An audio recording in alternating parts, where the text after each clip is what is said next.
कांटों में खिलता हुआ गुलाब देखा है, लहूलुहान आंखों में ख्वाब देखा है। कहेंगे ये लोग सदियों तक कि हमने नकाब में इंकलाब देखा है। पिछले कई दिनों से देश के अंदर हिजाब का मामला इस वक्त सुर्खियों में बना हुआ है।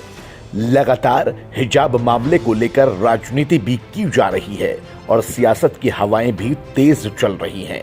हिजाब मामले को लेकर हाई कोर्ट में सुनवाई हुई और सुनवाई के बाद मामले को सुप्रीम कोर्ट में भी ले जाया गया, लेकिन ऐसा लग रहा है कि हिजाब मामला रुकने का नाम नहीं ले रहा है। महाराष्ट्र के मालेगांव में सैकड़ों की तादाद में महिलाओं ने इकट्ठा होकर हिजाब के समर्थन में एक रैली की और इसका विरोध प्रदर्शन किया।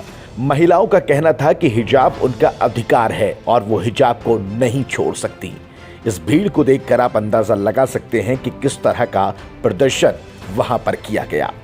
दूसरी तरफ दिल्ली से शबीना खान, जो कि एक सामाजिक कार्यकर्ता हैं, उन्होंने भी हिजाब के मामले में सरकार को आड़े हाथों लिया है और राजनीति न करने की सलाह तक दे डाली। शबीना खान ने कहा कि जिस तरह से हिजाब उनका अधिकार है और उनसे इस अधिकार को छीना जा रहा है, वाकई देश के अंदर लोकतंत्र अब मरता जा रहा है और लोग भाईचारे को मिटाने की कोशिश कर रहे हैं। क्या कुछ कहा शबीना खान ने, आप सुन लीजिए। कांटों में खिलता हुआ गुलाब देखा है, लहूलुहान आंखों में ख्वाब देखा है। कहेंगे ये लोग सदियों तक कि हमने नकाब में इंकलाब देखा है। अस्सलाम वालेकुम, मैं शबीना खान में बात करने वाली हूँ आज कर्नाटका में हो रहे हिजाब मामले पर, जहाँ पर लगातार मुद्दा गर्माता चला जा रहा है सिर्फ इसलिए कि वो लड़कियां हिजाब क्यों पहन रही हैं। मैं आपको बता दूं कि आर्टिकल 15 और 25 में भारतीय संविधान के सभी नागरिकों को बिना भेदभाव के मौलिक अधिकार दिए गए हैं कि आर्टिकल 15(1) में के मुताबिक राज्य किसी भी नागरिक के साथ किसी भी जाति, धर्म, लिंग, स्थान या वंश के आधार पर भेदभाव नहीं कर सकता।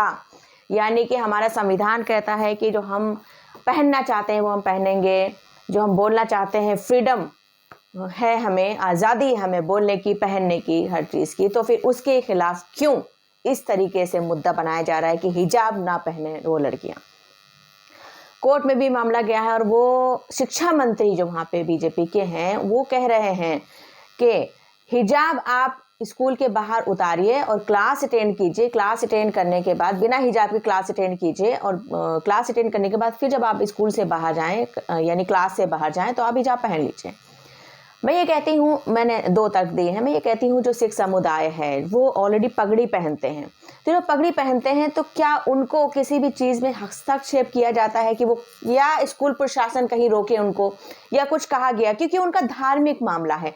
धार्मिक मामला ये है कि वो पगड़ी इसलिए पहनते हैं क्योंकि उनके धर्म के अनुसार जो लोग पगड़ी पहनते हैं उसको वो उतार नहीं सकते, चाहे वो स्कूल में जा रहे हो, चाहे किसी ऑफिस में जा रहे हो, चाहे किसी कॉर्पोरेट में हो, या चाहे किसी चाहे कोई राजनेता हो या चाहे कोई पॉलिटिक्स में हो। तो जो धर्म के हैं, धर्म की भावनाओं को आहत ना किया जाए, इसी वजह से ये हिजाब है कि जो इस्लाम में कहा गया है कि आप हिजाब पहने, और अगर जो लड़कियां हिजाब पहनना चाह रही हैं, वो हिजाब में शिक्षा लेना चाहती है, तो उनको शिक्षा से उनको महरूम नहीं करना चाहिए सिर्फ इस मुद्दे को लेके कि लड़कियां हिजाब पहन रही हैं। मैं कहती हूँ ठीक है, स्कूल की जितनी भी, वो स्कूल क्वाड स्कूल है जिसमें लड़के लड़कियां दोनों पढ़ते हैं, हिंदू मुस्लिम सब पढ़ते हैं, तो वहाँ लड़के हैं, तो लड़कों के सामने लड़कियां हिजाब नहीं उतारना चाहती, बिल्कुल भी नहीं उतारना चाहती, बेपर्दगी नहीं करना चाहती हैं। तो वहाँ के स्कूल प्रशासन और फिर क्या वहाँ के लोगों का ये कहना है कि लड़कियां बेपर्दा हो जाएं, हिजाब उतार दें। मैं कहती हूँ वहाँ पे जितनी भी लड़कियां हैं उन सबको एक ड्रेस कोड दे दे कि सब लड़कियां हिजाब पहने, तो क्या ये पॉसिबल है? नहीं ना। जो नहीं पहनना चाहती हैं वो कहेंगे हम जबरदस्ती हिजाब क्यों पहने, हम जबरदस्ती पर्दा क्यों करें, या जबरदस्ती हम स्कार्फ क्यों पहने जो हिंदू लड़कियां हैं। तो इसलिए मैं कहती हूँ कि जो मुस्लिम लड़कियां हैं ऑलरेडी हिजाब पहन रही है, तो जबरदस्ती उनका हिजाब क्यों उतरवाया जाता है, उनको बेपर्दगी क्यों की जा रही है। ये जबरदस्ती इस्लाम के खिलाफ है और इसमें साजिश रची जा रही है और जानबूझ के इसको उन लड़कियों का हिजाब उतारने की कोशिश की जा रही है जो इस्लाम में ऑलरेडी हिजाब पहना गया। तो जानबूझ के ये मुस्लिम लड़कियों को बेपर्दगी करने की साजिश रची जा रही है, जिसका ये मुद्दा तूल पकड़ता जा रहा है। और वो हमारी मुस्लिम शहजादियां हैं जो हिजाब उतारने को तैयार नहीं हो, और मैं यही कहूँगी कि बिल्कुल ना उतारें। क्योंकि हमारे संविधान में ये मौलिक अधिकार है हमारा कि हम जो भी पहनना चाहें वो हमारी ख्वाहिश है। हाँ, स्कूल बीच में ये ज़रूर कर सकता है कि एक ड्रेस कोड बना दे, लाइक एक कलर का कि एक कलर की, हाँ ग्रे कलर चलेगा तो आप ग्रे कलर का हिजाब आप पहन लीजिए, उसमें कोई परेशानी नहीं है। तो बीच का रास्ता भी स्कूल नहीं निकालना चाहता और ये मुद्दा तूल पकड़ता जा रहा है और ज़बरदस्ती इसमें साजिशें रची जा रही हैं। तो मैं ये कहती हूँ कि अगर लड़कियां हिजाब पहन रही हैं और पहनकर भी शिक्षा लेना चाहती हैं तो स्कूल प्रशासन को या कर्नाटका सरकार को क्या परेशानी है? उनको परेशानी ये है कि ये पर्दा कैसे कर रही हैं, इनका पर्दा उतरना चाहिए। तो फिर मैं यही कहना चाहती हूँ कि भारतीय जनता पार्टी के शिक्षा मंत्री हैं वहाँ पर, वो भारतीय जनता पार्टी में जो महिलाएं मुस्लिम शामिल की जाती हैं वो हिजाब में होती हैं, वो नकाब में होती हैं, उनके मंच पे हिजाब में औरतें बैठी होती हैं, लड़कियां बैठी होती हैं और नकाब में बैठी होती हैं। लेकिन भारतीय जनता पार्टी को हिजाब में अपनी पार्टी में लड़कियां पसंद है, लेकिन शिक्षा में हिजाब में लड़कियां पसंद नहीं है। ये किस तरह की गंदी राजनीति की जा रही है?